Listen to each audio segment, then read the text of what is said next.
Tuliwaambia tutakuwa na maombi ambayo tumekuwa nayo, maombi ya nchi. Na leo kuna ujumbe ambao Mungu amenipa nataka nikupe. Wakati ukiitwa kwenye maombi, ni sauti ya Mungu, sio sauti ya mtu. Hiki ambacho tulikuambia uje kwenye maombi, utakishuhudia kwa macho yako. Utasema light ningesikia. Bado tunatakiwa tuendelee kuomba kwa ajili ya nchi ya Tanzania. Ardhi ya Tanzania sio salama kwa sasa hivi. Kila mtu anatakiwa asimame kuomba kwa ajili ya nchi ya Tanzania. Maombi yalikuwa yanaisha leo tarehe 29, lakini tutaendelea. Tunatakiwa tuendelee kuomba kwa bidii kwa sababu kuna vitu ambavyo Mungu amesema na macho yako yatashuhudia. Omba kuanzia kwenye utawala wa juu, Ikulu, kushuka chini kwa wabunge, mawaziri, na maombi yenyewe unayoomba ni kuomba huruma za Mungu ili Mungu airidhie nchi tena, kwa sababu kama kisipofanyika kile Mungu anataka, nchi ya Tanzania itakuja kuwa na amani tena.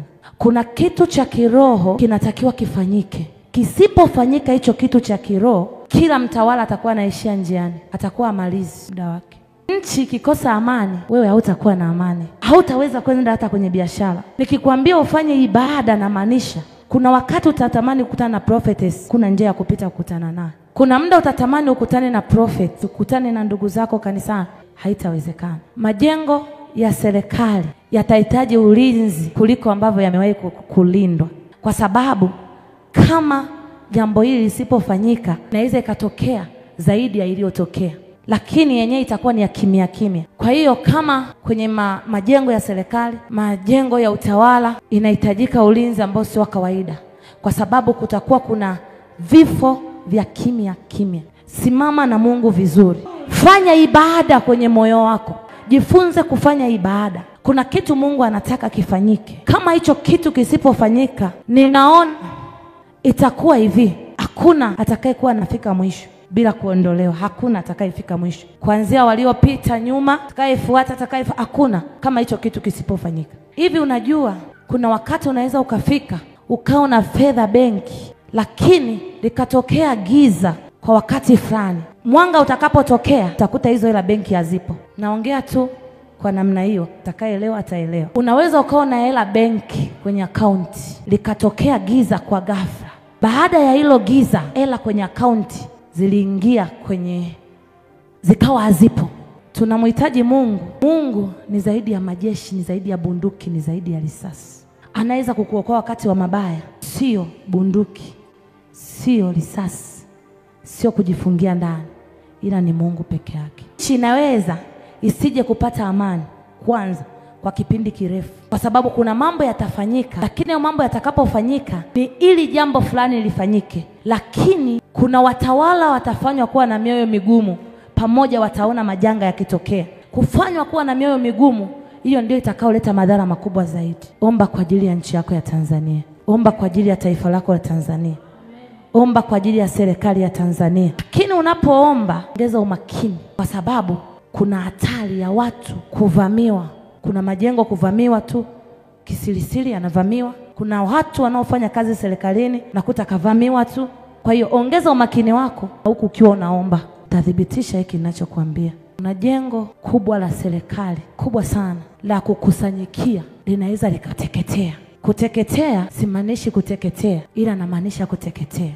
Ina uhakika asilimia zote hazihesabiki, ila Mungu amesema na itakuwa kama alivyosema. Na mtashuhudia ikiwa imekuwa kama alivyosema. Kulikuwa kuna barua imeandikwa. Hiyo barua imeandikwa na watu wa upande fulani, lakini ameandikiwa mtu anatakiwa asaini hiyo barua kana kwamba ameiandika yeye, lakini watu waliokuwa upande wake walikuwa nakataa asisaini hiyo barua. Wa upande huu wanasema asaini, wa upande huu wanasema barua isisainiwe. Lakini hawa wote walikuwa ni ndugu wa baba mmoja. Kati hao ndugu wa baba mmoja, ndugu wa upande huu wanasema huyu mtu aliyekuwa amesimama mbele yao aweke signature kana kwamba hiyo barua ameiandika.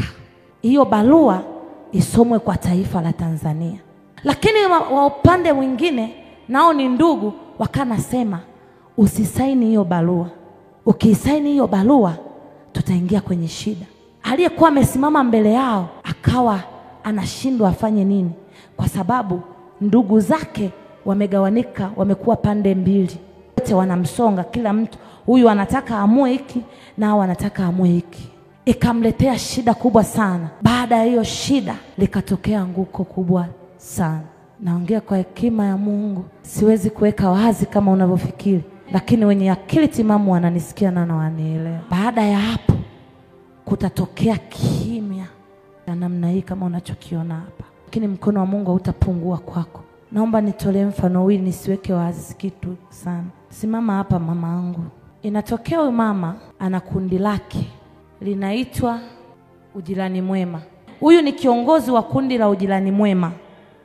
Kwa hiyo pembeni yake kuna watu wengine wengi ambao anaongoza nao, kuna mfumo wa watu wanaoongoza nao au ambao wapo wote. Sasa Mungu anasema sio kwamba Mungu amemkataa kiongozi wa Ujirani Mwema, lakini Mungu ameukataa mfumo mzima wa Ujirani Mwema.